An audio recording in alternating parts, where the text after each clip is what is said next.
Gravação iniciada. Ok, muito obrigada, Luiz Felipe.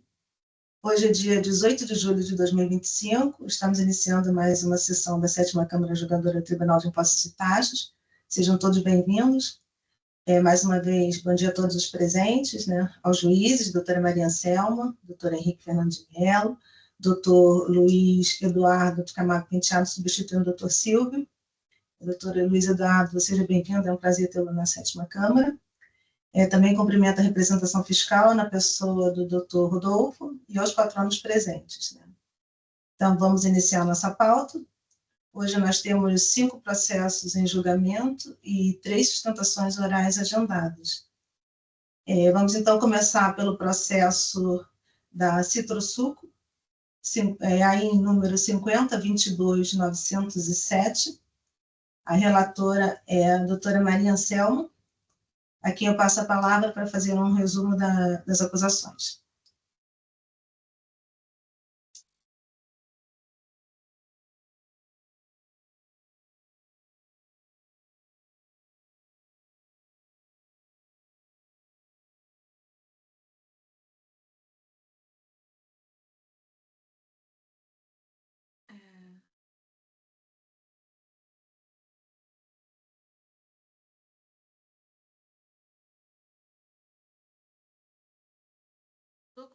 Presidente.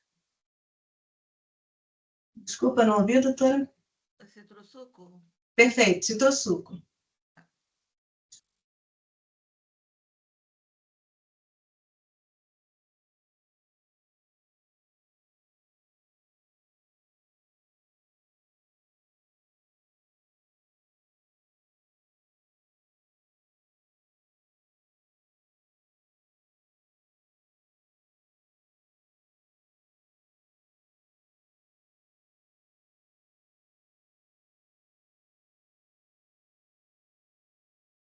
Voto para concluir.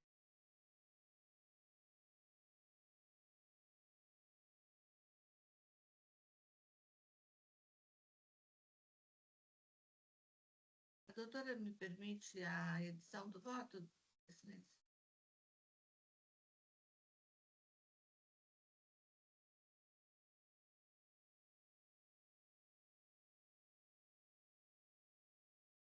Pode prosseguir, doutora.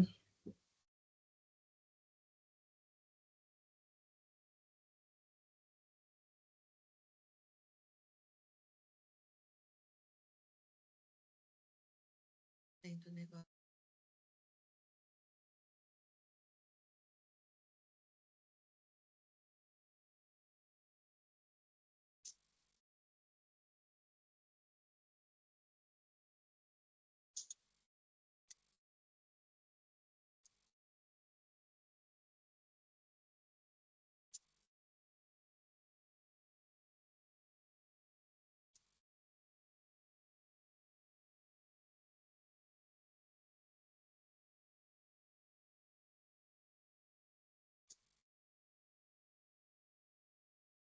Sim.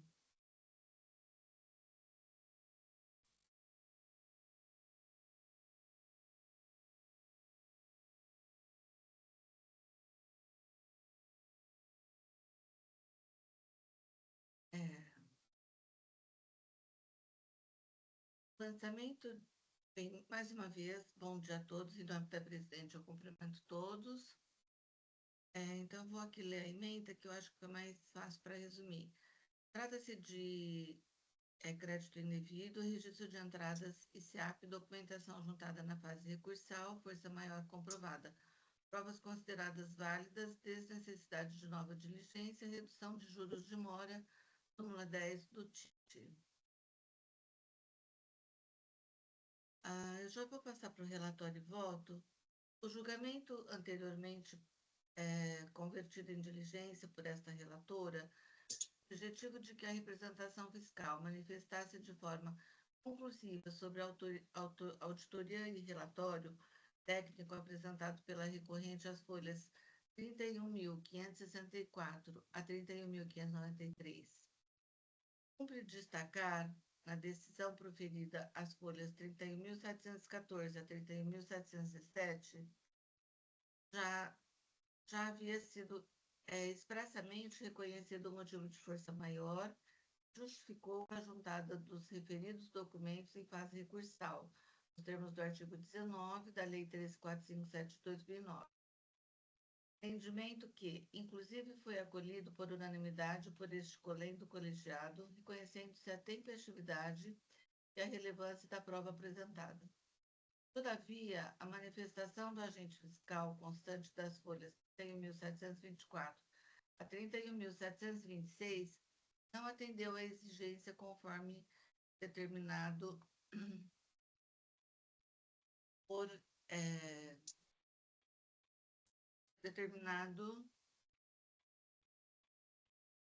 limitando-se a dizer que não houve apresentação de novos documentos sem análise efetiva e conclusiva do conteúdo técnico da auditoria realizada pela empresa GAN. É certo que o princípio da verdade material orienta o processo administrativo tributário, tendo o dever da administração analisar o conteúdo das provas produzidas, especialmente quando acolhidas formal e legalmente pelo julgador. No entanto, diante da inércia da fiscalização em apresentar análise substancial e considerando que documentos foram juntados com base em força maior, dentro do prazo fixado, a tempestividade da prova foi reconhecida por unanimidade por este tribunal. Doutora Maria Selma, só desculpa interromper, eu não estou conseguindo acompanhar a leitura do voto. A senhora está lendo o voto da Citrosuco mesmo? Sim, deixa eu só... eu acho que eu não consegui transmiti-lo para que ficasse à vista de todos. Tá, se a senhora quiser fazer a edição, a gente aguarda. Aí a senhora passa a leitura do Citrosuco, porque eu não estou conseguindo acompanhar essa leitura.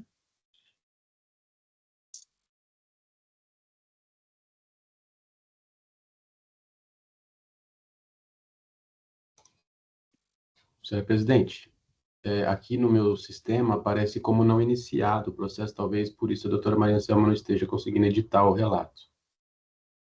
Só dar uma olhada, aguarda um minutinho, por favor. Agora caiu o sistema. Senhora presidente, posso só tirar uma dúvida? Oi, pois não? Aqui, para mim, na pauta, consta que a matéria desse auto de infração é documento inidôneo, mas, na verdade, não é. Crédito indevido na aquisição de mercadorias interestadual, na aquisição de transporte, industrialização por encomenda. Não sei se houve um erro em relação ao caso aí, porque eu não consegui identificar uma certa identidade entre o que a doutora Maria Anselma estava lendo e o caso que eu vou sustentar. Exatamente isso que nós estamos percebendo. Eu acho que a doutora Marcela está lendo algum outro voto. Caiu o sistema aqui, presidente, eu estou tentando reiniciar. A doutora preferir passar para outro processos? Tudo bem. Então, a gente aguarda a doutora Maria Selma. Vamos passar, então, para o outro caso, enquanto ela faz a edição do voto. Isso, por favor. Então, vamos passar, então, para o caso do processo 50.38.558, Rodrigo Calvo Galindo, o relator é o doutor Henrique. Nós temos aqui o doutor Felipe Carreira, que vai fazer a sustentação oral. Então, eu vou abrir aqui para...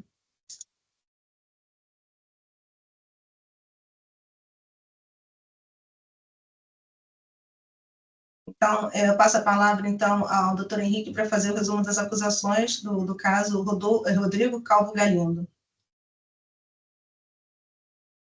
Muito obrigado, senhor presidente. Bom dia a todos. Vou fazer vou editar o relato ali no sistema, mas eu gostaria de adiantar para o doutor Felipe que, nesse caso, doutor Felipe, o meu voto, ele é no sentido de conversão do julgamento em diligência para a presidência do tribunal, em razão do pedido de conexão que tem aqui nos autos. Eu vou só editar e aí eu gostaria de saber do senhor se o senhor sabendo do voto no sentido da conversão em diligência, gostaria de fazer a sustentação, ou eu posso fazer a leitura do voto por completo? Bom dia a todos. Eu dispenso a sustentação oral. Tá, já. Peço só um segundinho para eu fazer a edição do relato. Só um segundinho.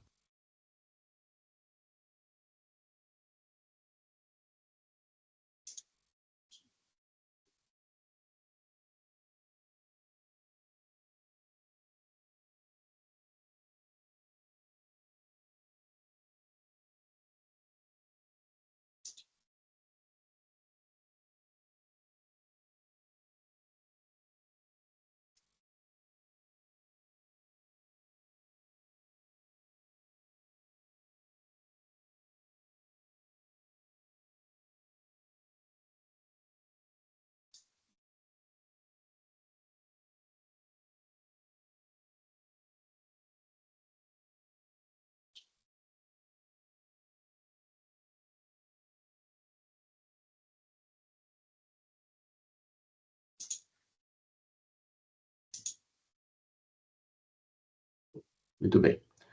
Trata-se de recursos ordinários interpostos às folhas 276, 303 e 306 a 333, contra a respeitável decisão de folhas 242 a 271, através da qual foi julgado procedente o AIN 50.38.558.6, lavrado em face de Rodrigo Calvo Galindo, tendo como responsável tributário Altamiro Belo Galindo.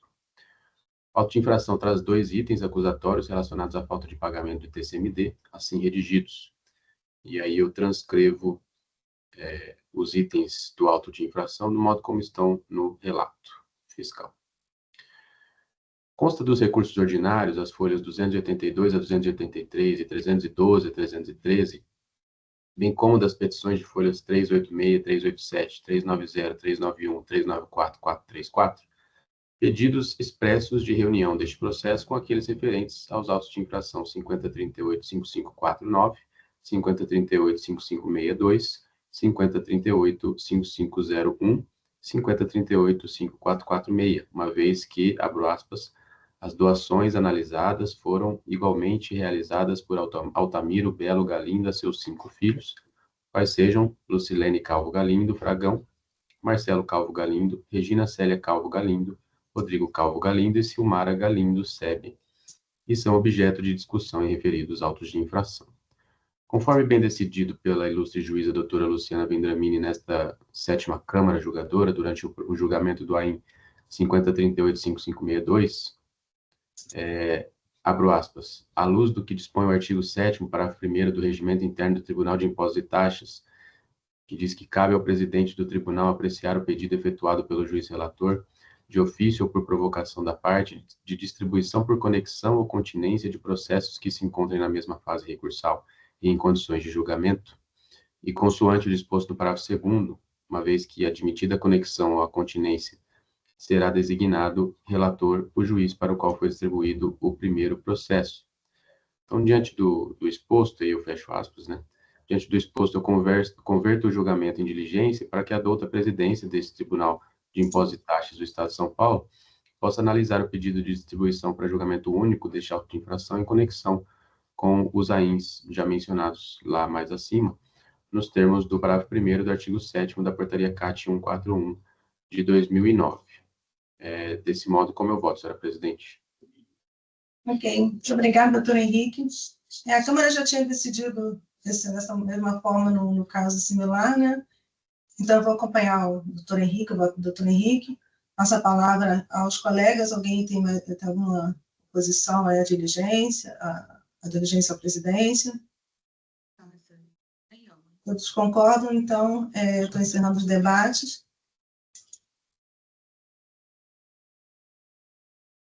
Verificando o quórum.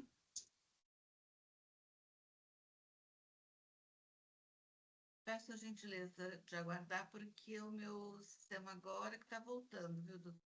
Perfeito.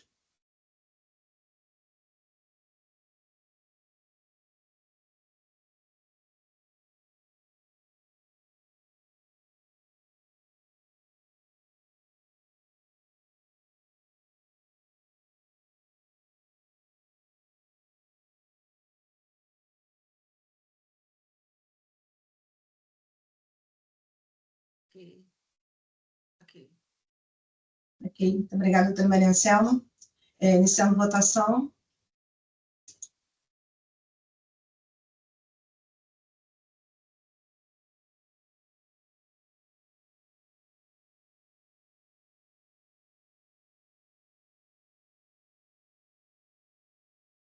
Ok. Encerrando a votação. Encerrando o julgamento.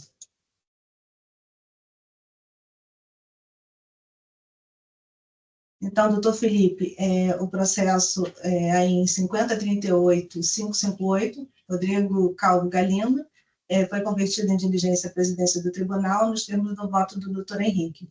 Agradeço a participação e desejo um bom dia. Perfeito, muito obrigado, senhores julgadores. Um bom dia e um bom final de semana aos senhores. Tchau, tchau. Igualmente, muito obrigada. Então, doutora Maria Anselma, podemos passar ao citrosuco ou passamos para um outro processo? A senhora já conseguiu? Eu acho que agora eu consegui. Excelente. Só aqui editando a emenda. Ok. Disponibilizar.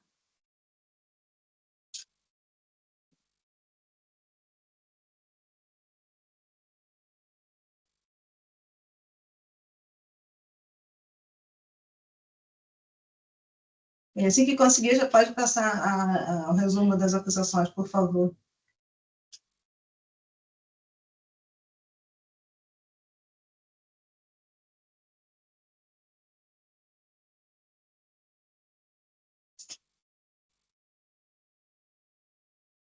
Eu acho que agora ficou disponível, né, Excelência?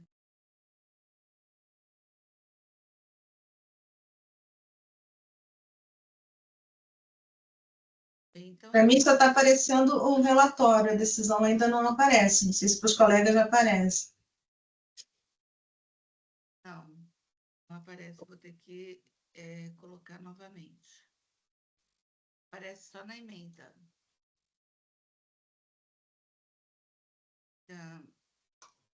Para mim também aparece só o relatório. Eu vou ler o relatório, assim, algumas que é bastante extenso, e a doutora vai sustentar, né? Tá. Vamos lá. Tem crédito indevido de ICMS, período de janeiro a dezembro de 2019. Crédito indevido de ICMS também no período de janeiro de 2019 a dezembro. Crédito indevido de ICMS relativamente a insumos relacionados à industrialização não comprovada.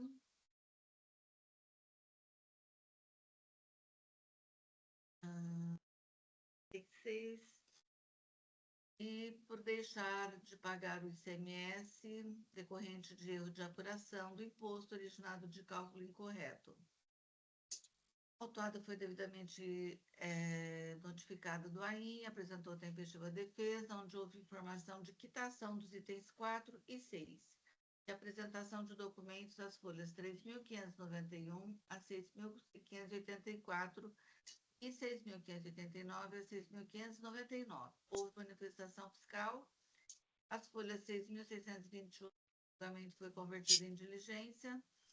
O julgador de primeira instância julgou parcialmente procedente.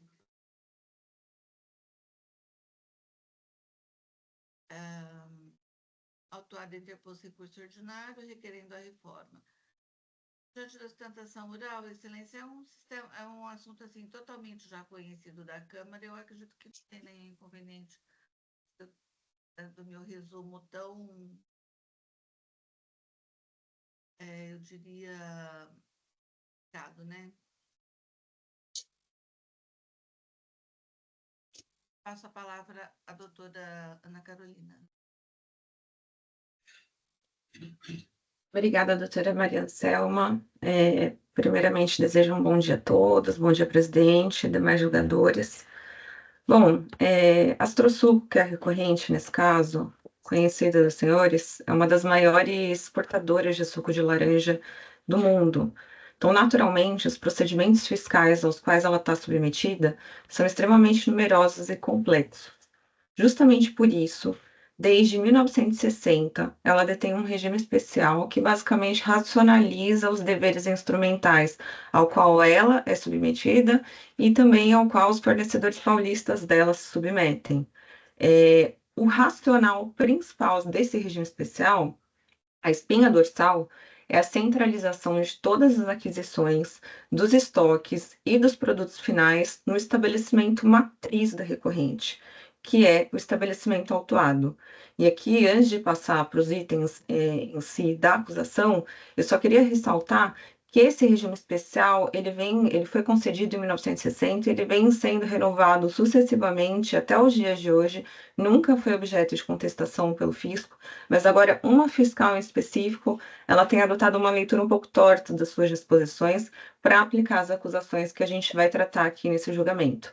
Então, basicamente, os itens desse auto de infração 1, 2, 3 e 5, que são os que estão em julgamento, eles estão todos inseridos no contexto desse regime especial. Por isso, senhores, é importante que os senhores tenham em mãos, ou pelo menos tenham acesso, ao infográfico que foi juntado aos autos, as folhas 6833, 6837. Se for o caso, eu posso compartilhar aqui com os senhores via Teams, que resume de uma forma bem didática como funciona a espinha dorsal desse regime especial. E assim eu peço licença para tratar de cada uma das operações autuadas no contexto desse auto de infração. Primeiro eu vou tratar dos itens 1 e 2. Os itens 1 e 2 eles trazem a mesma acusação fiscal, uma acusação fiscal de crédito indevido na aquisição de laranja que foi centralizada no estabelecimento matriz.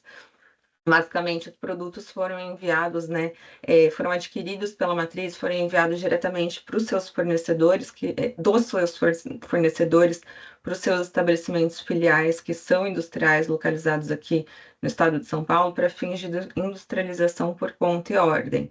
O fisco, quando analisa essa operação, ele entende que se trata de uma transferência à ordem, e com base no artigo 125 do regulamento, ele entende que o crédito na matriz não seria possível em razão de as mercadorias não terem ingressado fisicamente no estabelecimento da matriz. Como essa Câmara é bastante técnica, eu preciso muito da ajuda dos senhores para entender esse regime especial, justamente porque ninguém ainda colocou a mão a fundo nisso em um julgamento administrativo. Como eu mencionei anteriormente, esse regime especial ele permite que a matriz centralize todas as aquisições e, naturalmente, centralize os créditos dessas aquisições tributadas no seu estabelecimento. A fiscal, quando vai autuar, ela faz uma leitura equivocada das disposições do regime para conseguir afirmar que os créditos deveriam ser lançados nos estabelecimentos industriais. Então, nesse contexto, os itens 1 e 2, eles estão ali divididos entre aquisições interestaduais e aquisições internas. E para seguir o racional da decisão recorrida, eu vou começar aqui a tratar das operações interestaduais, que são basicamente aquisições de produtores rurais, fornecedores mercadistas e recebimento em transferência de outras filiais, todos esses três localizados no estado de Minas Gerais. No caso, então, a recorrente, ela adquire a laranja desses estabelecimentos com destaque do imposto e registro crédito com base no seu regime especial. Ela encomenda a industrialização por conta e ordem para os seus estabelecimentos filiais aqui no estado de São Paulo e remete simbolicamente os insumos que ela adquire e ela determina aos seus fornecedores que eles encaminhem, que eles entreguem diretamente esses insumos nos estabelecimentos filiais industrializadores. Esse procedimento ele está previsto expressamente no artigo 406 do regulamento e no regime especial. Eu não vou tratar aqui das cláusulas específicas do regime especial para não se tornar uma coisa cansativa. Elas estão bem detalhadas ali no infográfico. Também não vou tratar aqui do fluxo documental dessa operação. É uma operação triangular que os senhores bem conhecem. Uma operação triangular tem uma nota fiscal que registra a aquisição tributada do insumo, uma nota fiscal que registra a entrega do insumo e outro ciclo que documenta a remessa e o retorno entre encomendante e industrial. Bom, fato é que aqui o fisco ele exige, em dissonância com o que estabelece o regime especial, que a laranja seja diretamente recebida no estabelecimento da recorrente para legitimar o crédito. Depois, ela fisicamente seja remetida para os seus estabelecimentos industriais. Isso não faz sentido, senhores. Não é razoável do ponto de vista logístico ou comercial. Não condiz com os ditames do artigo 402, não condiz com o regime especial que disciplina essas operações há mais de 50 anos. Inclusive, eu ressalto aqui que a versão atual do regime, que foi renovada ali em 2022, ela traz essa previsão expressa de que o crédito será apurado integralmente no estabelecimento matriz. A versão anterior também tinha essa permissão, mas não era tão expressa, mas ela tinha. Nesse contexto, a decisão recorrida, ela julgou o caso com uma perspectiva um pouco diferente da perspectiva que foi baseada a autuação. Ela entendeu que nas operações interestaduais de aquisição não se aplicaria a figura da industrialização por conta e ordem, e ela se baseou ali no parágrafo 4º do artigo 402, que fala que a suspensão não se aplica para operações interestaduais que tratem de produtos de origem vegetal. Mas como eu bem li, esse dispositivo ele se aplica apenas para a suspensão do imposto em operações interestaduais. E isso está claro ali no convênio 15 de 74, que trata de operações de industrialização por conta e ordem. Aqui, senhores, não houve suspensão, justamente porque as aquisições foram tributadas, é que se teve o crédito indevido. Na verdade, além disso, a disposição desse artigo, desse parágrafo em específico, ela está sendo aplicada pela decisão de primeira instância no elo errado da cadeia. Ela se volta para a relação que é estabelecida entre encomendante e industrializador, mas não entre fornecedor ou encomendante. Então, com base nessas razões da decisão ou do fisco, não faz sentido descaracterizar a industrialização por encomenda em razão das operações serem interestaduais. Agora eu vou passar aqui para as aquisições internas, que estão exclusivamente ali no item 2 do AIM. Também decorrem da mesma acusação. O crédito é questionado nas aquisições de tambores de fornecedores paulistas que foram remetidos diretamente para os estabelecimentos industriais. Aqui, o regime especial é plenamente aplicável a esses fornecimentos. É importante esclarecer, talvez tenha gerado essa dúvida na época da autuação, que os tambores são materiais de embalagem, e os materiais de embalagem estão expressamente inseridos no contexto do regime especial. E os fornecedores desses tambores também estão em São Paulo, ou seja, eles próprios se sujeitam ao regime especial.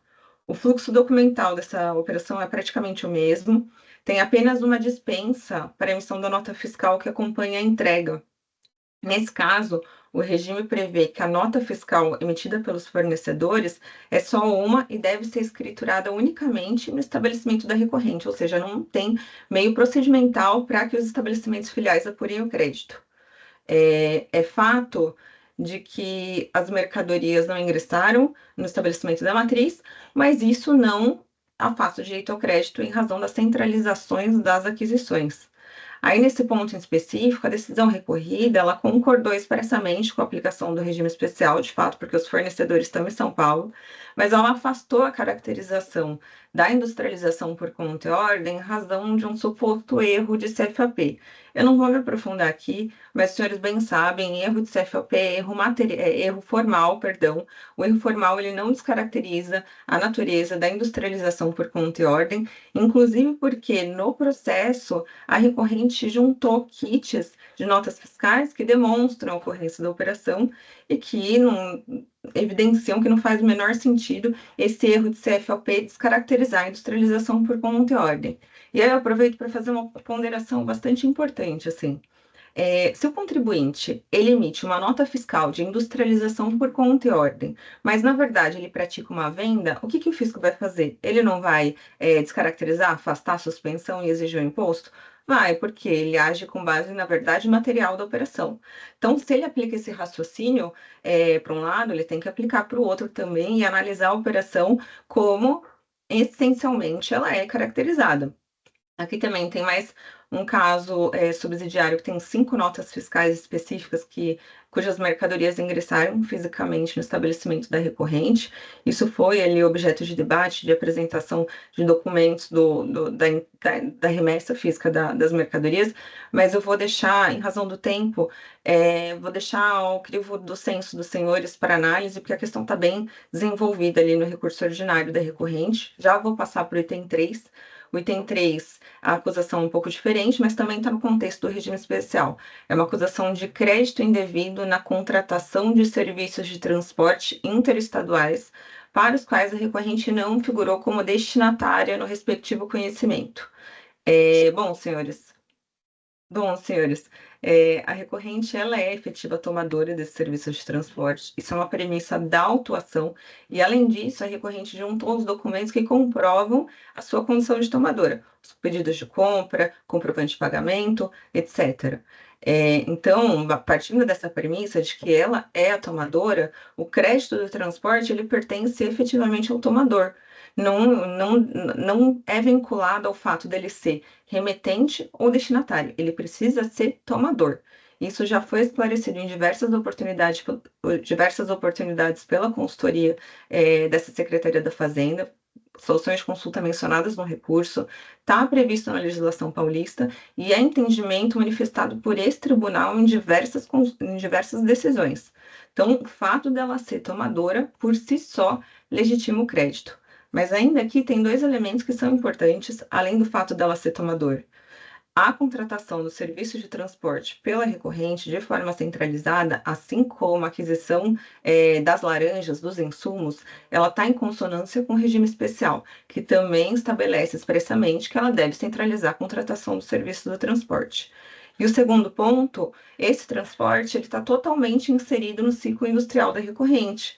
As mercadorias que foram transportadas, elas foram insumos na fabricação de produtos comercializados pela própria recorrente. Então, olhando por um outro lado, a gente ainda verifica que se o crédito não fosse aproveitado pela recorrente, como ela é tomadora do transporte, como a mercadoria está inserida no seu ciclo industrial e como lhe é permitido pelo seu regime especial, ele não poderia ser aproveitado pelos estabelecimentos filiais. Certamente, se os estabelecimentos filiais aproveitassem esse crédito, eles também seriam autuados por crédito indevido, porque não assumem a função de tomador do serviço de transporte. Então, para essa parcela do crédito tributário, também as razões fiscais e da decisão não comportam nenhum tipo de acatamento. Agora, também em razão do tempo, eu vou passar por item 5 e vou fazer esclarecimentos bastante breve, porque o recurso também está bem desenvolvido. O item 5 foi o único item que foi reduzido em primeira instância, né? Mas a acusação, ela trata de creditamento indevido do imposto no retorno de mercadorias industrializadas no estabelecimento de Limeira em relação ao estabelecimento industrial, no contexto de industrialização por conta e ordem, destacou de insumo aplicado. Basicamente, o crédito considerado indevido, ele corresponde à energia elétrica e alguns outros insumos aplicados pelo estabelecimento de Limeira. O crédito foi cancelado em relação aos outros insumos e mantido em relação à energia elétrica. Esses procedimentos, eles estão todos inseridos em atividades que são denominadas reprocessamento. Eu também não vou aqui me alongar na definição do que seria um reprocessamento, está bem explicado lá no recurso, mas o que é importante que os senhores tenham em mente é que esse reprocessamento está previsto no regime especial de forma expressa, e o regime especial também determina que ele tenha tratamento igual ao tratamento dispensado à industrialização por conta e ordem. Na industrialização por conta e ordem, a utilização de energia elétrica e de insumos permitem crédito no retorno, certo? Então, no reprocessamento, o mesmo tratamento deve ser aplicado. Além do regime, a recorrente apresentou aqui laudo que comprova a utilização da energia elétrica no seu setor produtivo. Então, para esse item, a autuação também deve ser cancelada. Então, assim, senhores, com base nessas razões, eu pleiteio o provimento do recurso ordinário da empresa e eu me coloco à disposição para eventuais esclarecimentos que se fizerem necessários. E agradeço a atenção. Ok. Muito obrigada, doutora Ana Carolina. Parabenizo pela sustentação oral e passo a palavra à relatora, a doutora Maria Selma, para a leitura do voto. Obrigada. Obrigada, presidente. Parabéns, doutora Ana Carolina. Foi bastante esclarecedora a sua oral. Bem, então, como já foi dito aqui, só restou, então, o item 1.2, 1.3 e 1.5, sendo que os itens 1.4 e 2.6 foram objetos de recolhimento. A recorrente sustenta que os créditos de ICMS apropriados nos itens 1.2 decorreriam de operações legítimas com a entrega de mercadorias em outro estabelecimento da mesma empresa, e não haveria vedação legal à sistemática de industrialização por conta de terceiros nesse contexto, especialmente sob regime especial. Entretanto, a tese não merece acolhida. As operações descritas nos itens 1.1 e 1.2 envolvem a aquisição de laranjas de produtores de Minas Gerais, com entrega em estabelecimentos localizados em Catanduva e Araras, distintos daquele que efetuou a apropriação do crédito. Trata-se de operações interestaduais com entrega em local diverso, hipótese que atrai a vedação contida no artigo 402, parágrafo 4º do Regulamento do ICMS, segundo o qual, ressalvados os casos de regime especial concedido com anuência de outro Estado, disposto neste capítulo não se aplica às operações interestaduais efetuadas com produtos primários de origem vegetal. Eu abro e fecho aspas. Nesse sentido, é legítima a glosa de crédito de ICMS quando a mercadoria não ingressa física ou simbolicamente no estabelecimento do contribuinte que lançou o crédito. Fecho aspas. Destaco ainda, abro aspas, o crédito de ICMS, nos termos do artigo 20 da Lei Complementar 87/96, depende da entrada de mercadoria no estabelecimento. Não havendo essa entrada, não se tratando de simples remessa para terceiro, é legítima a glosa, fecho aspas. Mesmo raciocínio se aplica ao item 1.3, referente à apropriação de créditos decorrentes da contratação de serviços de transporte interestadual. Os CTEs em questão apontam como origem Uberlândia, Minas Gerais, destino Catanduva, São Paulo, tendo o contribuinte autuado sediado em Matão. Nesse cenário, nos termos do artigo 61, parágrafo 4º e artigo 66, parágrafo 1º do Regulamento do ICMS, é vedado o crédito relativo a serviço cuja prestação tenha se dado a destinatário diverso daquele que o lançou. Análise das provas de preclusão. A apresentação dos CTs de transporte apenas na fase recursal, conforme folhas 6.773 e 6.778, sem qualquer justificativa de força maior ou fato superveniente, encontra vedação na Lei 13.457 de 2009, cujo artigo 19 exige que as provas sejam produzidas com a defesa. A conversão do julgamento em diligência, ademais, constitui faculdade do julgador, nos termos do artigo 25 da mesma lei. Quanto às notas fiscais de número 109.782, 110.771, 110.954, com alteração posterior de destinatário por carta de correção, a vedação é expressa no artigo 19, parágrafo 1º da Portaria CAT 62 de 2008. Impede a correção de dados cadastrais que impliquem alteração de destinatário. Logo, mantenho a glosa dos créditos 2 e 1.3.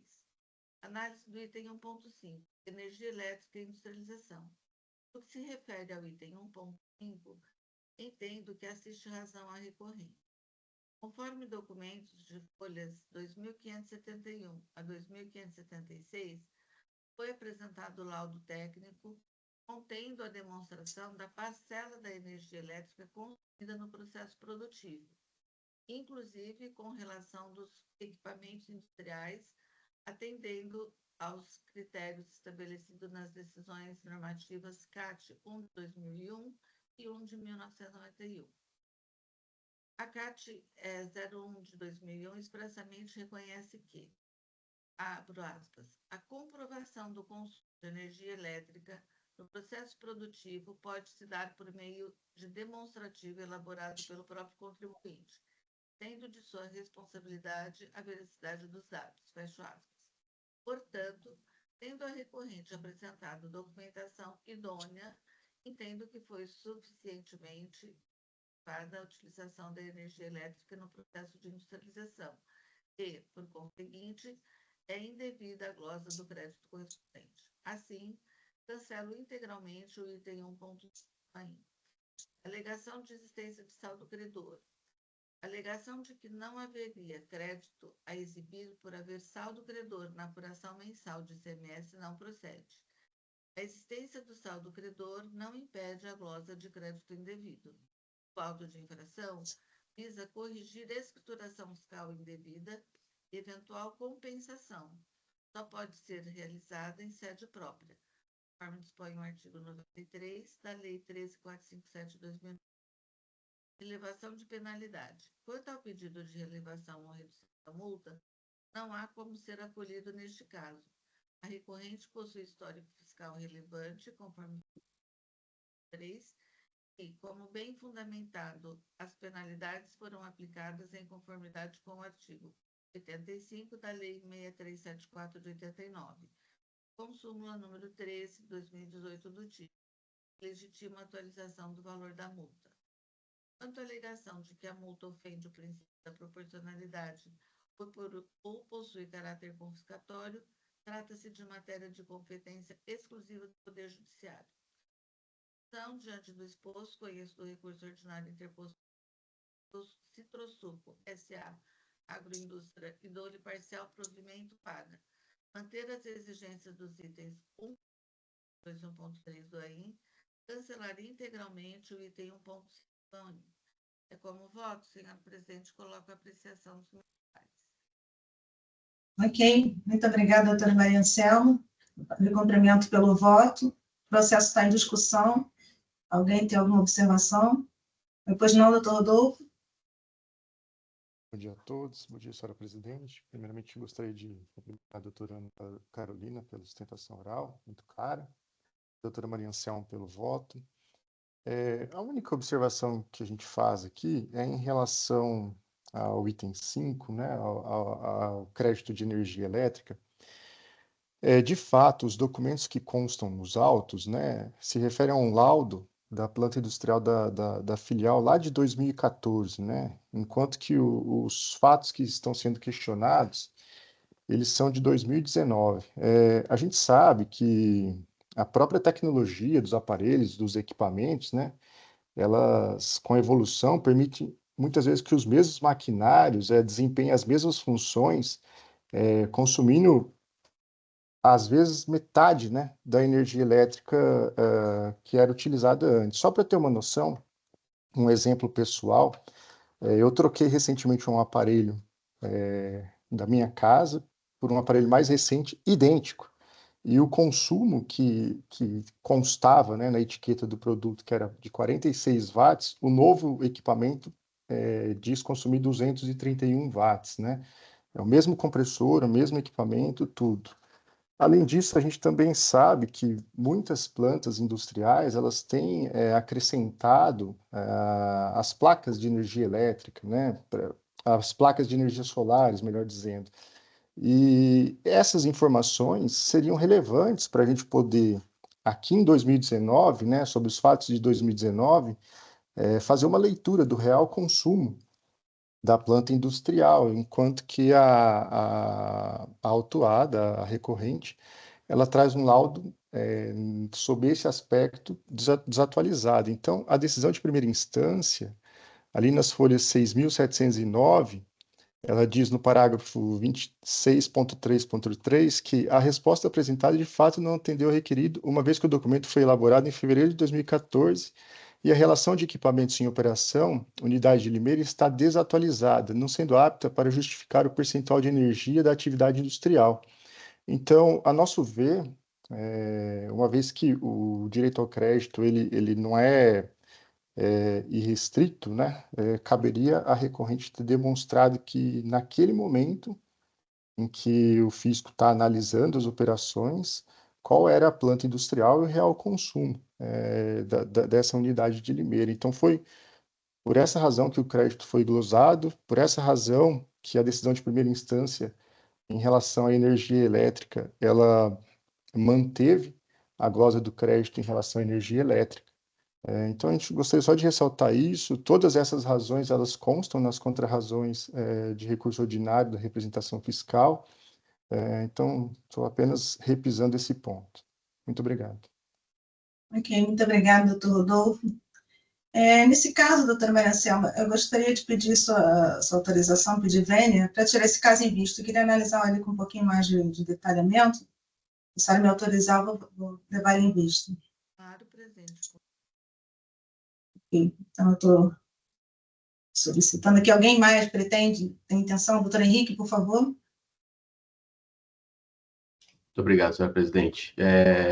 Bom, parabéns à doutora Ana Carolina pela sustentação oral e à doutora Maria Selma pelo voto. Também ao doutor Rodolfo pela explanação e das razões da representação. Só aproveitar a presença da doutora Ana Carolina para tirar uma dúvida aqui que pode me ajudar. Doutora Ana Carolina, como é que o contribuinte, nesse caso, responde a esse argumento de que a origem das aquisições tem que ser internas, né, e não vindas de outro estado, e também ao argumento de que esse regime especial não está autorizado por Minas Gerais? Bom dia, doutor Henrique. O regime especial, ele se aplica para entre estabelecimentos paulistas, claro, mas é especialmente entre encomendante e industrial. E os dois estabelecimentos, que são os principais envolvidos na industrialização por encomenda, eles estão em São Paulo.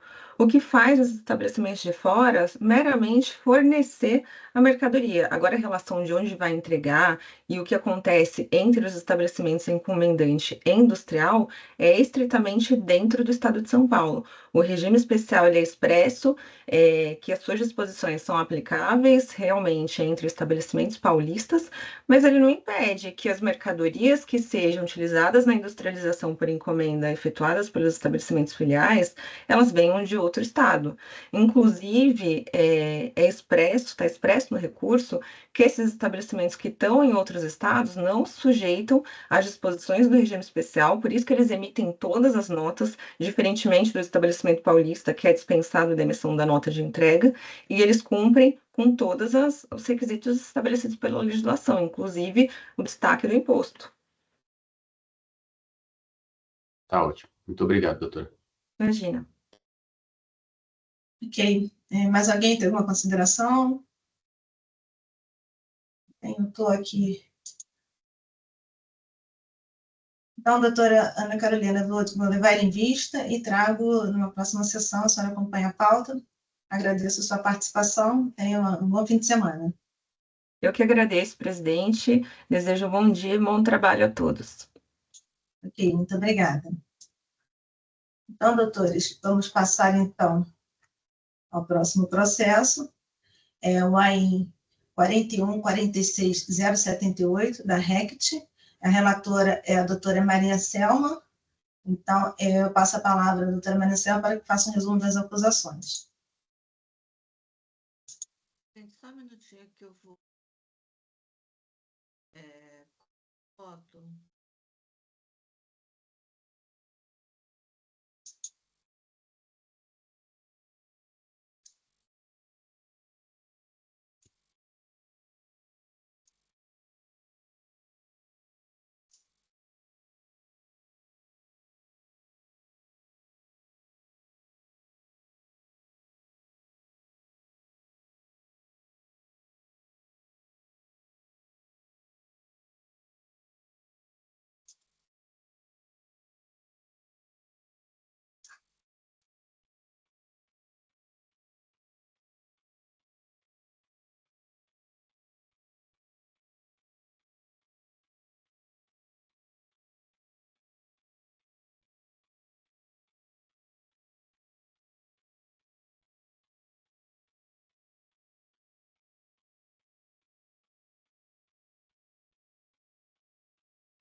Bem, acho que ficou disponível para todos, né?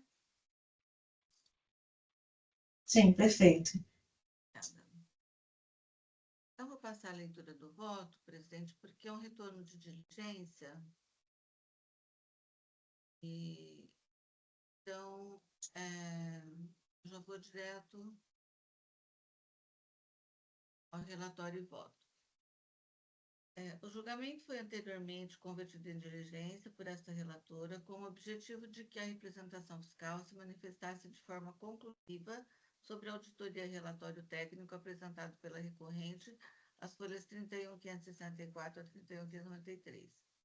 Cumpre destacar que a decisão proferida às folhas 31.714 a 31.707 já havia sido expressamente reconhecido de força maior que justificou a juntada dos referidos documentos de fase recursal. Nos termos do artigo 19 da Lei 13.457 de 2009, entendimento que, inclusive, foi acolhido por unanimidade por este colênio do colegiado, conhecendo-se a tempestividade e a relevância da prova apresentada. Todavia, a manifestação do agente fiscal, constante das folhas 31.724 a 31.726, não atendeu à diligência conforme determinado, dando-se a dizer que não houve apresentação de novos documentos sem análise efetiva e conclusiva do conteúdo técnico da auditoria realizada pela empresa GAN. É certo que o princípio da verdade material orienta o processo administratório, tendo o dever da administração analisar o conteúdo das provas, especialmente quando acolhidas formal e legalmente pelo julgador. No entanto, diante da inércia da fiscalização em apresentar análise substancial, considerando que os documentos foram juntados com base em força maior e dentro do prazo fixado, a tempestividade da prova foi reconhecida por unanimidade por este tribunal. A representação fiscal não impugnou tecnicamente o conteúdo do relatório apresentado, restringindo-se à manifestação genérica, e que eventual novo retorno à diligência apenas protelaria indevidamente o julgamento de mérito. Mantenho o entendimento de que as provas juntadas devem ser consideradas válidas, plenamente aptas à apreciação do mérito, bastando-se a necessidade de nova diligência. Assim, prossigo o exame do recurso, reconhecendo o valor probatório do relatório técnico apresentado pela recorrente e julgando com base no comprobatório constante dos autos. Aí eu passo ao voto, Excelência. Doutora Maria Selma, o doutor José Luiz vai fazer a sustentação oral. Acho que não foi feito da última vez. Tá bom. Desculpa interromper, doutora Luciana, bom dia a todos inicialmente. Eu fiz a sustentação oral na última sessão, ela aconteceu há praticamente um ano, e a composição era diferente, então eu não sei se... Eu acho que seria interessante, talvez, repassar os principais aspectos do caso. Se eu não me engano, o presidente à época era o doutor Inácio, se não me falha a memória. Então, acho que seria... Objeção, se alguém não tivesse, se a Câmara concordar, para mim... Não, pode passar a sua sustentação oral, doutor. Tá bom, então eu vou pedir licença para compartilhar uma apresentação. Aqui.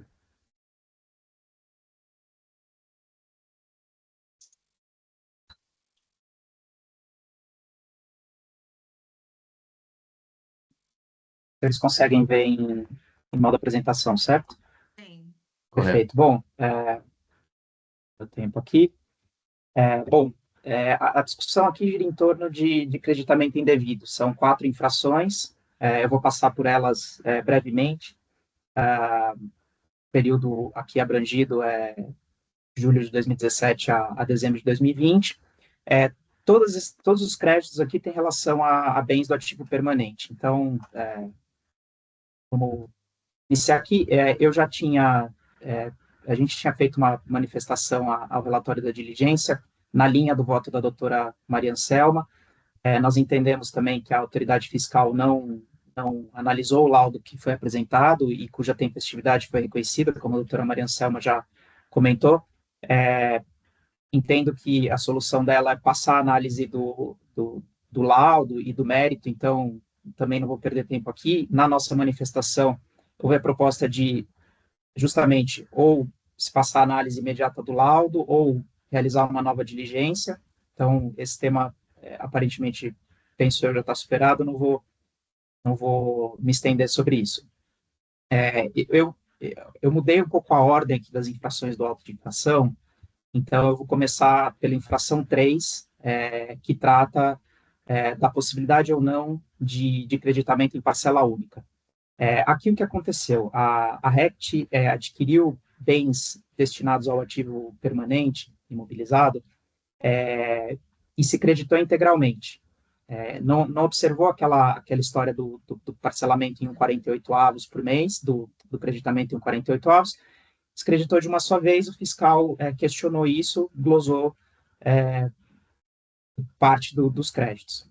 O ponto aqui é o seguinte, a RECT se baseou no artigo 29 das disposições transitórias do regulamento do ICMS, cujo inciso 2, combinado com o parágrafo 3º, admitem o creditamento integral de uma vez só, quando cumpridos dois requisitos. Primeiro, a empresa precisa adquirir o bem de um fabricante localizado no estado, São Paulo, e isso ocorreu, as provas juntadas aos autos demonstram isso. Aqui eu trouxe só uma nota da empresa Plastec, colei aqui o KNAI do CNPJ, que demonstra que ela é uma fabricante estabelecida no estado de São Paulo.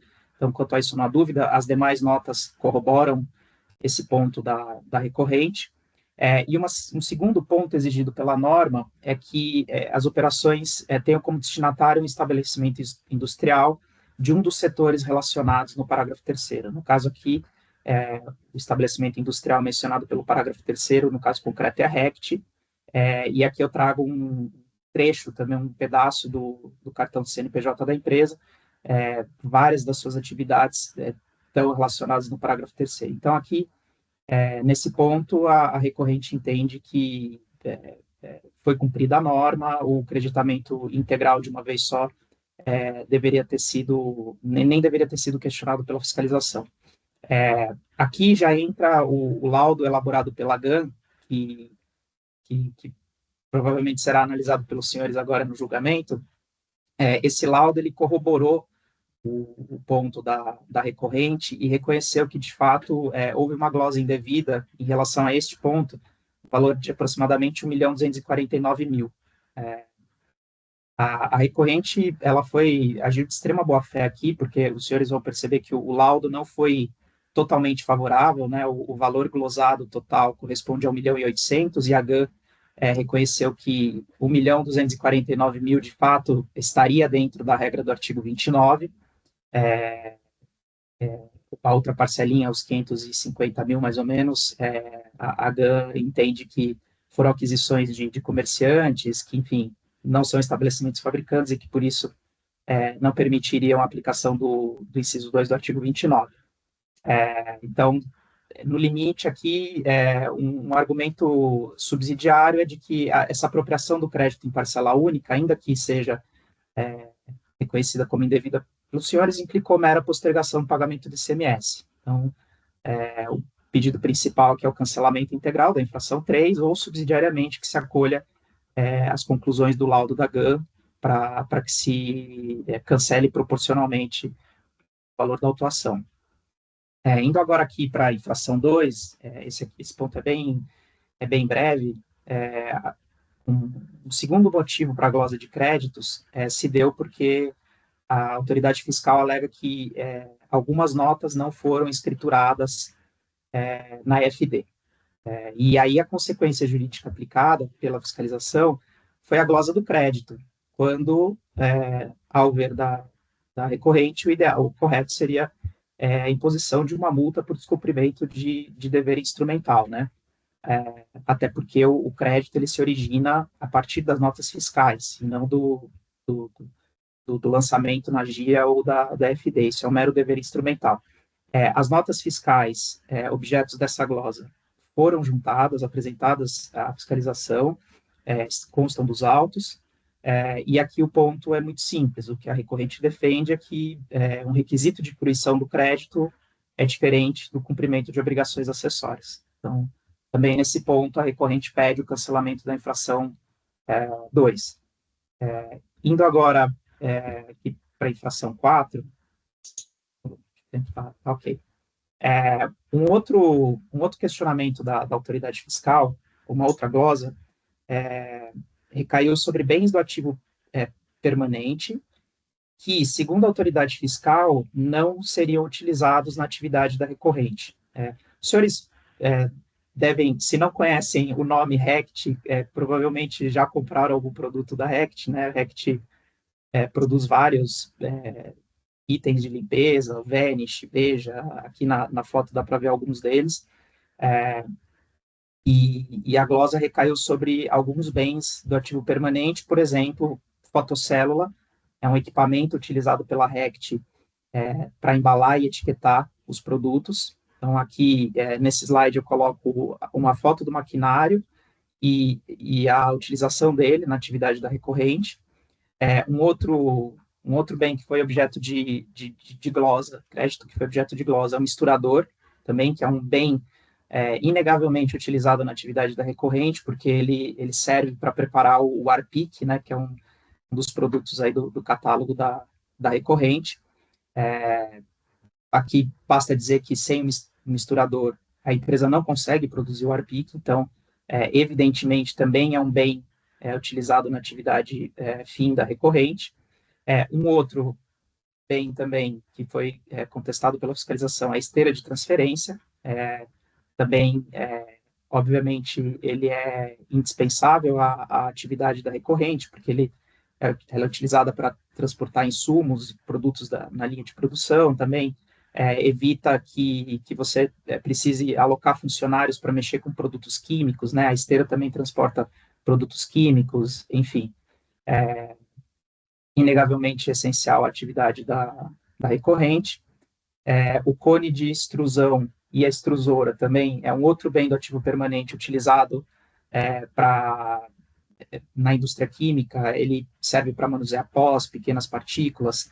Ele é muito utilizado na produção do Vanish, por exemplo. Então, outro bem também que é utilizado na atividade fim. E a cortadeira eletrônica, que é utilizada para cortar sabões em barra. Então, também outro bem essencial à atividade da recorrente. Então, por fim, a esteira de rejeitos, serve para transportar resíduos, processo produtivo, enfim. Container de segurança também é utilizado para transportar produtos químicos. Enfim, o laudo da GAN também aborda isso. Evidentemente, esses bens são utilizados na atividade fim da recorrente, não há dúvida quanto a isso. Então, portanto, essa infração também deve ser cancelada no entender da recorrente. E, por fim, eu faço alguns comentários muito breves sobre a infração 1, porque a infração 1 discute o prazo para aproveitamento de crédito sobre bem do ativo imobilizado. A gente acompanha a jurisprudência do TIT, sabe que a Câmara Superior mudou o entendimento, então, atualmente, se entende que o prazo de 5 anos, o prazo para você utilizar os créditos de bens do ativo permanente, aquele 1/48, ele se inicia a partir da emissão do documento fiscal, segundo o entendimento da Câmara Superior, que não era esse até 2021, por aí. E aqui só algumas considerações para os senhores pensarem. O que a recorrente defende no recurso é que esse dispositivo, o 23, parágrafo único, ele só estabelece o prazo de início do aproveitamento do crédito, na proporção de 1/48. Né? E acho que uma questão importante aqui é que eu só posso cogitar o transcurso do prazo decadencial se há inércia. E nesse caso, especificamente, eu não tenho inércia, porque a lei impede o creditamento integral. Né? Eu não posso, no momento que o bem entra no meu estabelecimento, me creditar da parcela 36 de 48, por exemplo. Eu posso me creditar da parcela 1, mas não da parcela 36, 37, enfim. Então, punir o contribuinte diminuindo esse prazo, contando ele a partir da data de emissão do documento fiscal, da entrada do bem no estabelecimento, não foge um pouco ao bom senso, né? A decadência, ela se justificaria se o contribuinte ficasse parado, não usasse o crédito, enfim, lançasse na escrita ou não utilizasse o crédito, enfim. Então, o entendimento defendido pela recorrente é que esse prazo deve fluir a partir do momento que o contribuinte pode exercer o direito ao crédito, né? Aqui, aí uma última consideração, e eu já encerro. A época em que esse parágrafo único foi editado, com a Lei 87 de 96, admitia-se o creditamento integral. Havia uma regra ali de estorno no artigo 20, mas, em regra, você se creditava integralmente, e aí fazia sentido a regra do parágrafo único, né? Com a edição da Lei 102 de 2000, houve uma alteração, né, no creditamento sobre bens do ativo permanente. Criou-se uma sistemática própria, uma regra especial, que, ao ver da recorrente, deveria prevalecer sobre a regra geral, e então, daí porque também se defende que o parágrafo único do artigo 23 ele deve ser interpretado de forma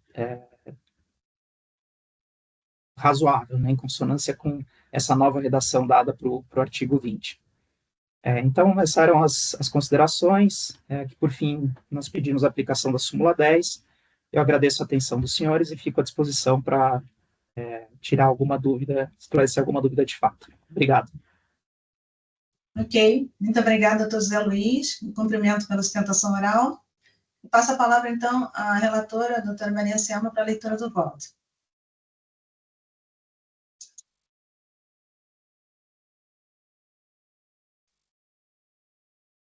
Obrigada, presidente. Parabéns, doutor. Muito esclarecedor, objetiva. Passo ao voto, então. A presente autuação versa sobre a apropriação indevida de crédito de ICMS em duas frentes principais. Crédito indevido em registro de entradas de fiscal, lançamentos indevidos no SEAP, especialmente pela aprovação integral e não parcelada em 1,48avos, além da ausência de escrituração obrigatória do controle.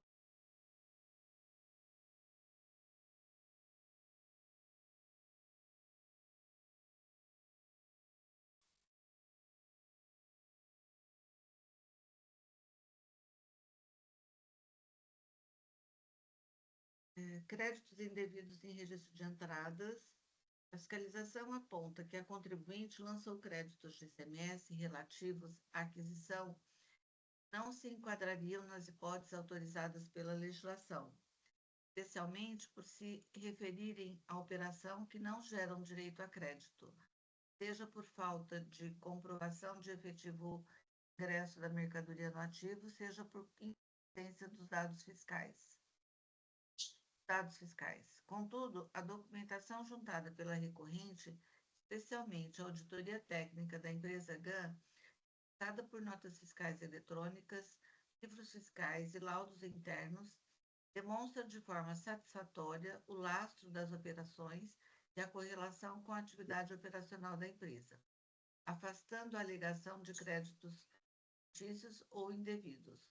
Não há elementos probatórios robustos no AIN que superem a prova técnica apresentada. Lançamento no SEAP, aprovação integral versus 1,48avos e ausência de controle. A realização identificou que determinados bens do ativo imobilizado foram apropriados de forma integral e imediata, quando a legislação determina que o crédito do ICMS seja apropriado em 1,48avos mensais, termos do artigo 61 do RIC emissão do regulamento do ICMS. Além disso, apontou a inexistência do controle individualizado de crédito de ICMS do ativo permanente, SEAP. Contudo, o relatório técnico apresentado corrige parte das impropriedades anteriormente verificadas. A empresa demonstrou, por meio da reconstrução do controle SEAP, planilhas analíticas, fracionamento correto da boa parte dos bens, demonstrando que os lançamentos apontados como irregulares decorreram, em parte, de falhas na escrituração já sanadas. Embora não se tenha comprovado de forma absoluta a regularidade de todos os lançamentos, o conjunto probatório enfraquece substancialmente a autuação, especialmente quanto à intenção dolosa ou sistemática de burlar o controle fiscal.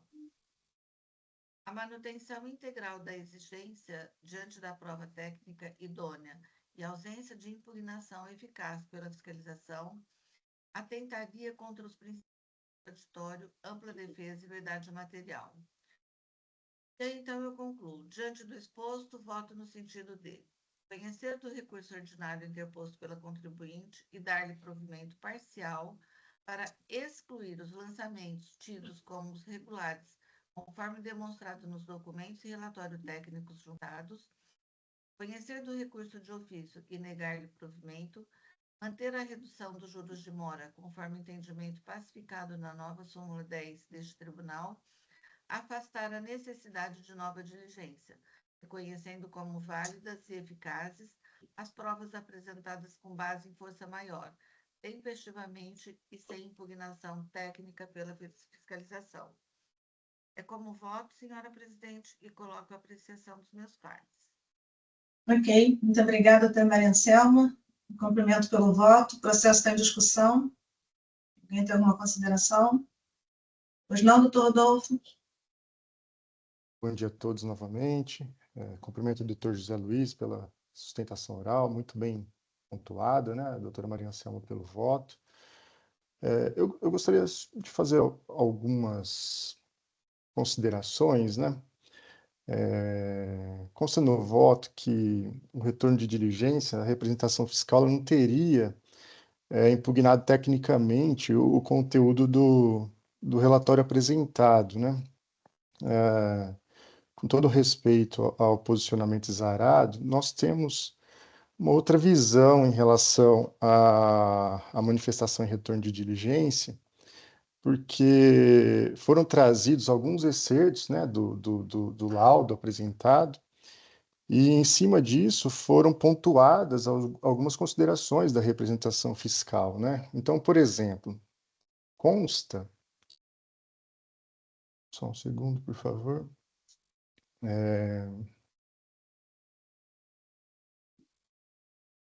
Aqui. Consta nas contrarrazões ao recurso ordinário, né, as folhas 31.694, no parágrafo 11, a seguinte consideração.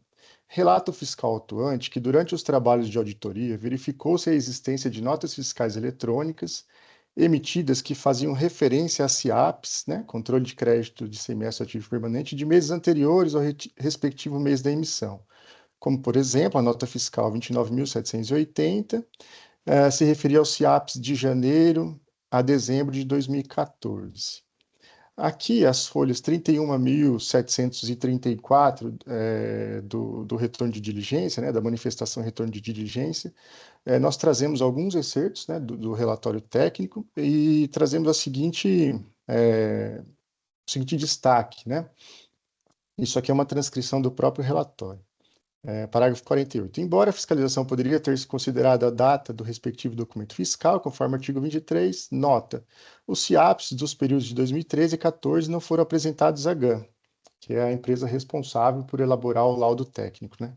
Desta forma, nossas análises limitaram-se aos períodos de 2015 a 2019, e enquanto que nas contrarrazões a gente traz a referência de que teriam operações lá de janeiro a dezembro de 2014. Então, aqui no parágrafo 16, as folhas 31.735, a gente faz as seguintes considerações. Notem que as opiniões exaradas do relatório técnico não foram lastreadas na totalidade dos documentos, haja vista que a recorrente não apresentou o CIAP de 2013 a 2014. As opiniões sugerem que o fisco aceite como prova controles internos da recorrente, planilha Excel, diferentes daqueles que a legislação impõe como obrigatórios para justificar o direito, que seria o bloco G. Além de uma interpretação do prazo inicial para o cômputo da decadência, diferente daquele previsto na legislação, conforme já adiantado nas contrarrazões do recurso ordinário, e como bem ressaltado pelo próprio Dr. José Luiz em relação as ponderações e decisões recentes da Câmara Superior, né? Então, aqui a gente traz a decisão normativa CAT 1, né? A gente transcrevemos também alguns artigos do RICMS, e no parágrafo 19, nós fazemos remissão a uma decisão proferida em 21/10/2021, né? Cujo o voto vencedor foi do Dr. Marcelo Amaral Gonçalves de Mendonça, em relação ao prazo para apropriação, né? Ao que a Câmara Superior estaria entendendo como o prazo para apropriação do crédito referente aos bens do ativo mobilizado, né? Então, a gente tomou a liberdade de transcrever um extenso trecho do voto, porque o próprio voto faz remissão a um outro voto, né? E deixando claro aqui que o prazo decadencial seria contado a partir da data da emissão da nota fiscal, né? A gente leva em consideração as ponderações do Dr. José Luiz, mas, assim, sendo estritamente vinculado ao que a lei diz, né? Nosso entendimento, ele ecoa o da Câmara Superior nesse sentido, em relação ao início da apropriação da data. Então, a nosso ver, a manifestação fiscal, a manifestação da representação fiscal, ela adentrou, né, ao mérito do relatório, ela trouxe as considerações dela, salvo o melhor juízo, não foram consideradas, possivelmente, essas razões no voto apresentado. Então, por isso eu tomei a liberdade de rememorar aqui alguns trechos do que se fez constar na manifestação em retorno de diligência. Muito obrigado. Ok, muito obrigada, doutor Rodolfo. Mais alguém tem alguma consideração? Doutora Maria Selma, nesse caso, eu já me posicionei sobre essa questão da apropriação de crédito na aquisição de bens destinados a ativo permanente em outros casos, então eu gostaria também de tirar esse processo em vista para trazer meu posicionamento acerca da matéria. A senhora não se opor. Então, eu estou também, nesse caso, solicitando visto. Ok, presidente, tranquilo.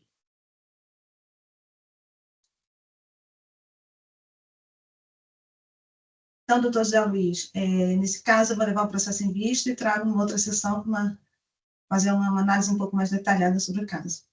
Muito obrigada. Tá bem. Boa semana, tá? Bom fim de semana. Obrigado. Obrigado, bom fim de semana e bom trabalho. Até. Obrigada. Então, nesse caso, eu estou encerrando o julgamento.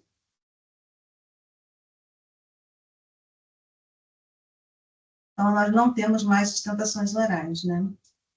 Então, agora vamos passar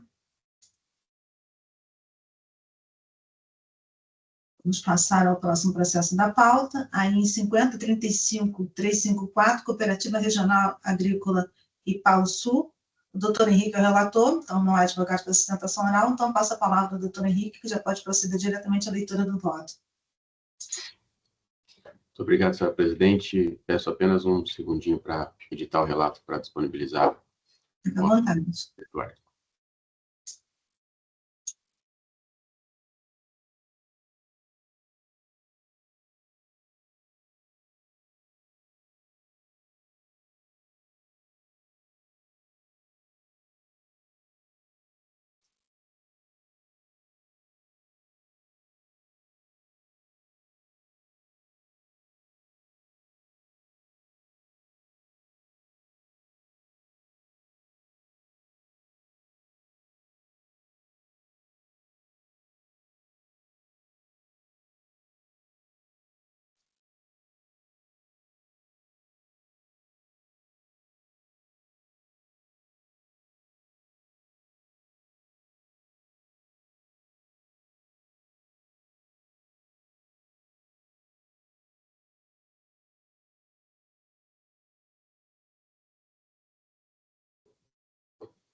Muito bem, está disponibilizado no sistema. Vou passar a leitura, então, senhora presidente. Trata-se de recurso ordinário interposto às folhas 554 e 562 contra a decisão que julgou procedente o AIN 5035-3548, lavrado em face de Cooperativa Regional Agrícola Ipauçu. O AIN ele tem um único item acusatório que trata de falta de pagamento de ICMS em operações de saída com fim específico de exportação, sem a correspondente comprovação da efetivação da exportação após o prazo de 180 dias.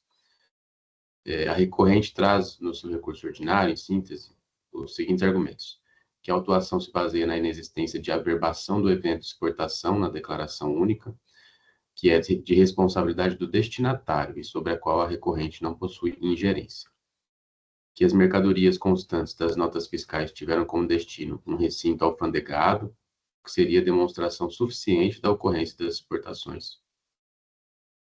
A autuação se fundamenta em mera presunção de inocorrência das exportações, uma vez que não há provas de que as mercadorias deixaram de ser exportadas, tendo a fiscalização agido apenas sobre a informação de que não foram averbadas as DUI, as declarações únicas de exportação, e que há erro de acusação, na medida em que os fatos não se amoldariam à previsão do artigo 445 do Regulamento do CMS do Estado de São Paulo, utilizado como fundamento da exigência. Parecerem contra razões da douta representação fiscal, está as folhas 572 e 586, rechaçando todos os argumentos da recorrente, mas reconhecendo, em razão da manifestação da autoridade fiscal de folhas 570, a necessidade de exclusão das operações de remessa para exportação realizadas com a empresa AB Comércio de Insumos Limitada, uma vez que restou comprovada, as folhas 503 a 529, a efetivação da exportação daquelas mercadorias, relacionadas ali à nota fiscal 78219. Esse é o relator.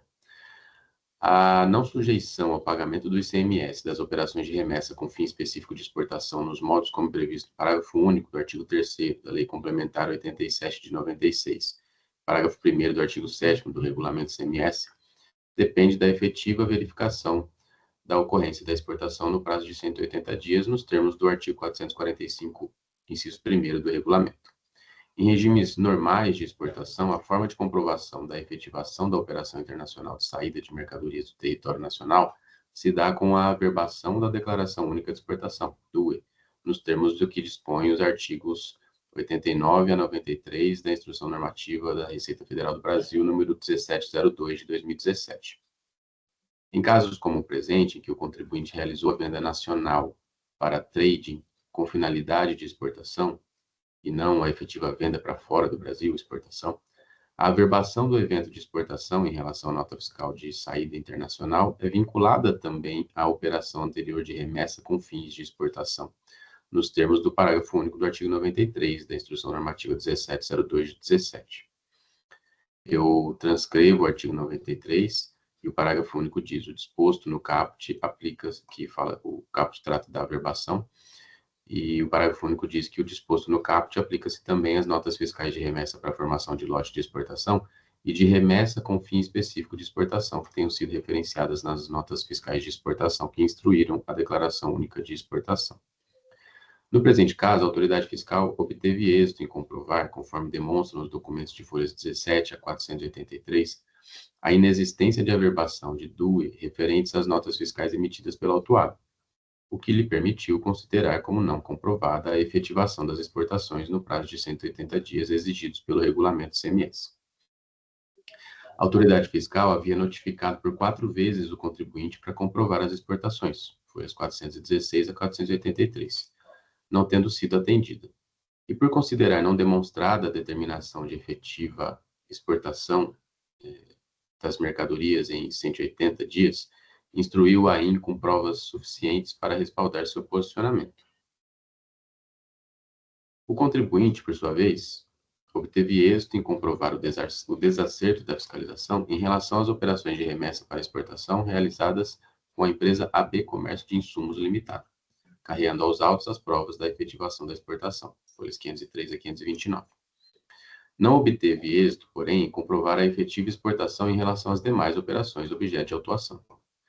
E o ônus da prova da realização da exportação é do contribuinte, já que o artigo 445 do regulamento condiciona essa não incidência do imposto, nesses casos, a efetiva exportação, limitando temporalmente a ocorrência a 180 dias.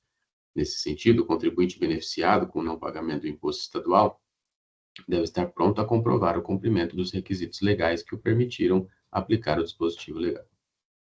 Vale lembrar que o parágrafo único do artigo 93 da Instrução Normativa da Receita Federal 1702 e 17 determina que a averbação do evento de exportação na DUE se vincule também à nota fiscal de remessa com fins de exportação, ou seja, inclui-se no campo de possibilidade do contribuinte produzir prova de que as mercadorias que vendeu, de fato, foram exportadas, bastando, por exemplo, requerer a seus clientes a prova da averbação do evento na DUE, o que não foi feito apesar das várias notificações recebidas. Dessa forma, o fato da averbação na DUE ser responsabilidade do exportador não exime a autuada de comprovar ao fisco a efetivação da exportação para que possa manter o benefício utilizado de não pagamento do ICMS. Além disso, a alegação da recorrente, no sentido de que as mercadorias foram destinadas a recintos alfandegados, não é suficiente para comprovar a efetivação da exportação, uma vez que a legislação de regência impõe a averbação da Declaração Única de Exportação como sendo o modo de comprovação. Além disso, serem destinadas a recintos alfandegados não garante que as mercadorias realmente saíram do território nacional. Como dito mais acima, a autoridade fiscal trouxe aos autos provas da inexistência de averbação das DUE, o que é indício suficiente para se presumir a inocorrência das exportações, cabendo ao contribuinte o dever de comprovar a efetivação das operações de saída do território nacional. Também não há que se falar em erro de acusação por não se amoldarem os fatos narrados no AIM à previsão do artigo 445 do regulamento. Muito pelo contrário do quanto argumentado pela recorrente, o caso se enquadra precisamente no artigo 445 do regulamento, que impõe ao contribuinte paulista remetente o dever de pagar o ICMS nos casos em que não se efetivar a exportação. Eu transcrevo o 445, que diz que o estabelecimento remetente deste Estado fica obrigado ao recolhimento de imposto devido em relação às saídas nos casos em que não se efetivar a exportação. Diante de todo o exposto, tendo em vista que a recorrente obteve êxito em comprovar que as operações realizadas com a AB Comércio de Insumos Limitada resultaram em efetiva exportação, voto por conhecer do recurso ordinário, dando-lhe parcial provimento, para excluir do AIN 50353548 as remessas para fins de exportação feitas com a AB Comércio de Insumos Limitada, mantendo-se o restante do auto de infração como lançado. Desse modo, como eu voto, senhora presidente. Ok, muito obrigada, doutor Henrique. Parabenizo pelo voto. Eu já tinha tido acesso ao voto do doutor Henrique já tinha disponibilizado. Eu verifico que a infração realmente está configurada, devidamente configurada nos autos, exceto a nota que foi realmente excluída. Então, eu vou acompanhar integralmente o voto do doutor Henrique. Passo, então, a palavra aos colegas. Alguém tem alguma consideração? Não? Então, eu vou encerrar os debates. Vamos proceder, então, à votação, verificando o quórum.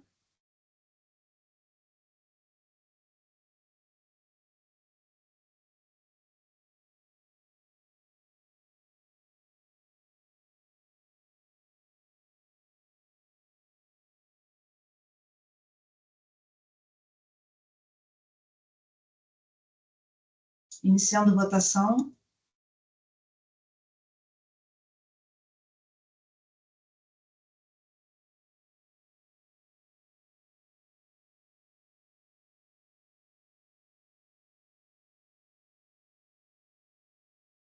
Ok. Encerrando a votação. Encerrando o julgamento.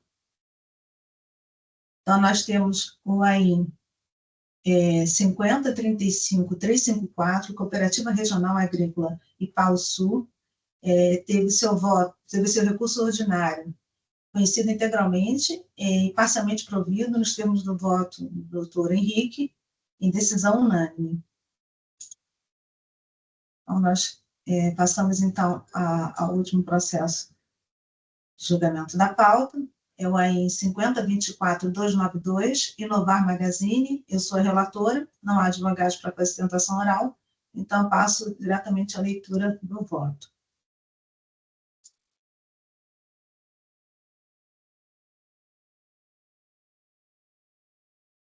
Trata-se de peça recursal interposta em face do inconformismo do contribuinte com a decisão monocrática que julgou integralmente procedente a autuação fiscal. De plano, anote-se que houve confissão retratável e parcelamento do débito fiscal exigido no item 2 do AIM, regulamento certificado pelo Núcleo Fiscal de Cobrança e reconhecido pelo juízo de Pise. Diante disso, permanece em discussão a infração fiscal objeto do item 1 do AIM, que versa sobre recebimento e estocagem de mercadorias desacompanhadas de documentação fiscal. O imposto referente às operações de entrada realizadas sem documentação fiscal é exigido por solidariedade, conforme previsto no artigo 11, inciso 11, artigo 11, parágrafo 1º do RICT. Os valores foram arbitrados nos termos do artigo 47 do regulamento. A autoridade fiscal narra que o estabelecimento autuado, que exerce atividade econômica de comércio varejista de imóveis, não logrou apresentar os documentos fiscais referentes às entradas das mercadorias encontradas em exposição nas áreas de venda do seu estabelecimento. Relata que as mercadorias foram apreendidas através de autos de apreensão e que houve arbitramento do valor das entradas recebidas sem documentação fiscal, tendo sido levado em consideração o IVA, índice de valor adicionado, apurado pela média dos últimos 5 anos dos valores de compras e vendas apuradas das 47 filiais da empresa, estabelecida no Estado de São Paulo, bem como pelo preço de venda fornecido pela empresa no seu controle de estoque. Fazem prova da conduta infracional imputada as notificações, renotificações em resposta do contribuinte, também documentos fiscais de entradas e saída e planilhas de cálculo, e o anexo de inventário da empresa na data da visita fiscal. Passo, então, a análise do apelo recursal. De plano, observo que o inconformismo recursal se manteve adstrito a um par de arguições. Primeiramente, o autuado sustenta a inexistência de lesão ao fisco. Afirma que, considerando o saldo final, nenhum tributo teria deixado de ser pago e que o crédito do imposto não teria sido tomado pelo estabelecimento. Eu digo que a argumentação recursal não merece albergue, a uma porque, diferentemente do que foi sustentado, não estamos a tratar da falta de escrituração de notas fiscais de entrada. Veja-se que relata a autoridade fiscal. Embora notificado e renotificado, o contribuinte não apresentou os respectivos documentos fiscais de entrada, admitindo implicitamente que as entradas de mercadorias ocorreram sem os devidos acompanhamentos de documentação fiscal, motivo pelo qual o valor de custo das mesmas foi arbitrado. A duas, porque não é cabível a alegação de que nenhum tributo teria deixado de ser pago, haja vista que, consoante o disposto no artigo 59, parágrafo 1º, itens 1 e 2 do RICMES, o imposto anteriormente cobrado é a importância resultante da aplicação da alíquota sobre a base de cálculo de cada operação sujeita à cobrança do imposto e destacada em documento fiscal hábil. Ora, no caso dos autos, o autuado recebeu mercadoria desacompanhada de documentação fiscal. Ato infracional tipificado, artigo 85, inciso 3, alineada, linha 37489, dando aso à presunção legal de interesse comum na situação que constitui o fato gerador da obrigação. Artigo 11, inciso 11 do RICMES, tornando-se, portanto, solidariamente responsável pelo pagamento do imposto devido nas operações. Cumpre frisar que, nos termos do artigo 203 do RICMES, o destinatário da mercadoria é obrigado a exigir documento fiscal hábil, com todos os requisitos legais de quem o deve emitir sempre que obrigatória emissão. A 3, porque não socorre ao autuado o argumento de que o crédito do imposto não teria sido tomado pelo estabelecimento, pois, no termos do caput do artigo 59 do RICMES, o imposto é não cumulativo, compensando-se que for devido em cada operação com o anteriormente cobrado por este ou outro Estado, relativamente à mercadoria entrada, acompanhado de documentação fiscal hábil, emitida pelo contribuinte em situação irregular. No caso, repita, se o contribuinte recebeu a mercadoria desacompanhada de documentação fiscal. A 4, porque o argumento atinente à transferência de mercadorias entre unidades do mesmo Estado sequer encontra suporte no contexto fático probante dos autos. Rememora-se que o contribuinte não apresentou os respectivos documentos fiscais de entrada que, conforme o fisco relata, os documentos fiscais de transferência apresentados pela fiscalizada contemplam apenas as saídas efetuadas no período, sem alcançar os itens de estoque físico da área de disposição da empresa, objeto do auto de apreensão de bens. A 5, porque, ante a flagrante afronta a dispositivo legal, não há como se falar em exigência fiscal, em afastar a exigência fiscal sobre a mera alegação de ausência de prejuízo ao fisco. De fato, a Câmara Superior, nos autos do processo 40.44.985, decidiu que não é o fato de o erário ter sido lesado ou não que configura uma acusação, mas sim a afronta ao dispositivo legal. No que concerne a segunda arguição trazida no apelo recursal, o descabimento da multa a exceder o valor do tributo, o autuado sustenta que o tributo não pode ter caráter punitivo nem confiscatório, sob pena de contribuinte sofrer encargo indevido. Por isso, a multa arbitrada pelo fisco não poderá ultrapassar o valor do tributo devido. Não obstante, o referido argumento não pode ser conhecido. Ao revés do que abuso autuado, não se trata de atribuir caráter punitivo ou confiscatório ao tributo, pois, conforme bem destacado na decisão recorrida, a acusação trata de falta de cumprimento, trata de falta de cumprimento de obrigação acessória, conforme artigo 113, parágrafo 3º da Lei 5, do Código do CTN. A simples inobservância da obrigação acessória converte a obrigação principal relativamente à penalidade pecuniária. Nesse contexto, note-se que a multa aplicada está em conformidade com a legislação vigente, guarda razoabilidade e proporcionalidade para os danos causados ao Estado pelo descumprimento da obrigação tributária. Lado outro, o afastamento do percentual da multa aplicada, mencionado pelo dispositivo legal válido e vigente, somente se faria possível no presente contencioso, nas hipóteses do artigo 28 da Lei 13.457 de 2009, no ocorrente no presente caso. Assim, haja visto que não configuradas hipóteses legalmente previstas, não é cabível a proposta de afastamento ou redução da multa por esse órgão administrativo. Ademais, vale lembrar que o princípio da vedação do confisco, previsto no artigo 150, inciso 4 da Carta Magna, se refere apenas a tributos, eu trago uma jurisprudência. Malgrado isso, indo um pouco mais além, adota a representação fiscal em consonância com o que dispõe o artigo 527-A do RIC, mas ainda observa que, no presente caso, em havendo circulação de mercadoria sem documentação fiscal, a comprovada exigência a comprovado dolo, fraude e falta de pagamento do imposto, exigido por solidariedade, hipótese em que é expressamente vedada a relevação e redução da multa aplicada. Por fim, registro que, entre as circunstâncias fáticas dos autos, a base normativa que dá suporte ao trabalho fiscal, e existindo argumentos capazes de dar outro desfecho à lide, impõe-se a integral manutenção do presente auto de infração.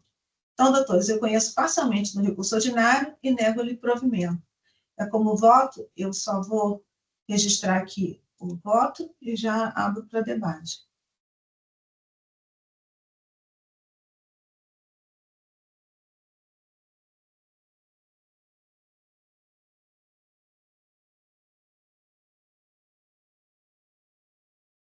Ok. Alguém tem alguma consideração? Senhora presidente, Pois não? apenas para parabenizá-la pelo voto.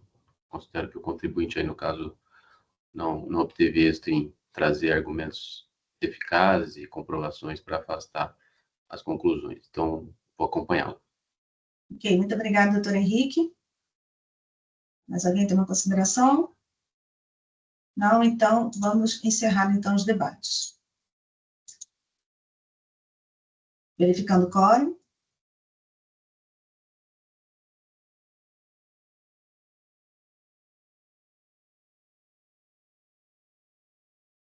Iniciando a votação.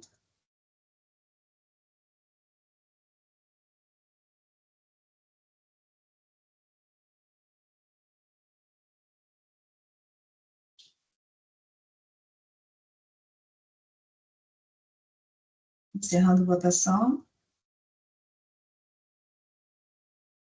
Encerrando o julgamento. Então, no caso do AIN 5024-292, Inovar Magazine, nós tivemos o recurso ordinário julgado, conhecido parcialmente e não provido nos termos do meu voto. Então, com isso, doutores, nós estamos encerrando a nossa sessão de julgamento.